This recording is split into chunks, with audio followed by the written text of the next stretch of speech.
The topic of this video is determining whether a relation defines a function. We're going to solve two problems, and once again, they will both be equations. All right, our next equation, xy equals 3. Let's go through the steps. Step 1, solve for y. All right, well, we've got an x and a y multiplying. If I want to get the y by itself, I have to do the opposite of multiplying, which is to divide. So I'll divide by x on both sides, and I get y equals 3 divided by x. All right, now I'm going to use my shortcut. The shortcut says once the plus or minus symbol shows up, it's not a function. I don't have the plus or minus symbol. So what that tells me is that this is probably a function, but let's at least think our way through it to be certain. So my job is to try to find a real number value for x that will give me 2 or more real number values for y. So for example, let's say we replace x with 1. 1's a real number. So then what would y be? Well, you would do 3 divided by 1. Now, how many answers are there to a division problem? The answer is 1. 3 divided by 1 is 3. There's only one answer. 6 divided by 2 is 3. There's only one answer. 10 divided by 2 is 5. There's only one answer. When you divide two real numbers, you only get one answer. So if I replace x with a number and then divide, I'm only going to get 1y. 1x leads to 1y. So this is a function.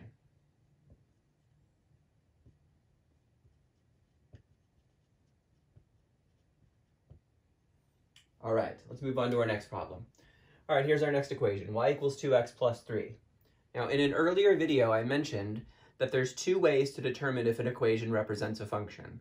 One of them is to use the steps we've been using for the past several problems in a row. The other is to simply graph the equation and then apply the vertical line test. So let's do that for this particular problem, just for a little bit of variety. This is a line, y equals mx plus b. And so when I graph the y-intercept of 3, and then I use the slope of 2, which I can write as 2 over 1, it helps me rise and run to find other points on my line. Starting at the y-intercept, go up 2 and 1 to the right. Then do it again. You can even do the opposite. Go back to the y-intercept and go down 2 and 1 to the left. Down 2 and 1 to the left. Now, you can create the graph of your line using a straight edge. Whenever you graph a line segment, or a ray, you should always use a straight edge. Always.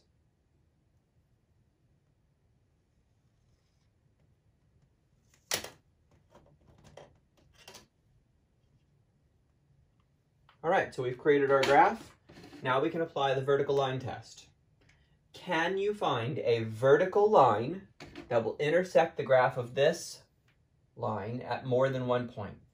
The answer is no. Therefore, this is a function.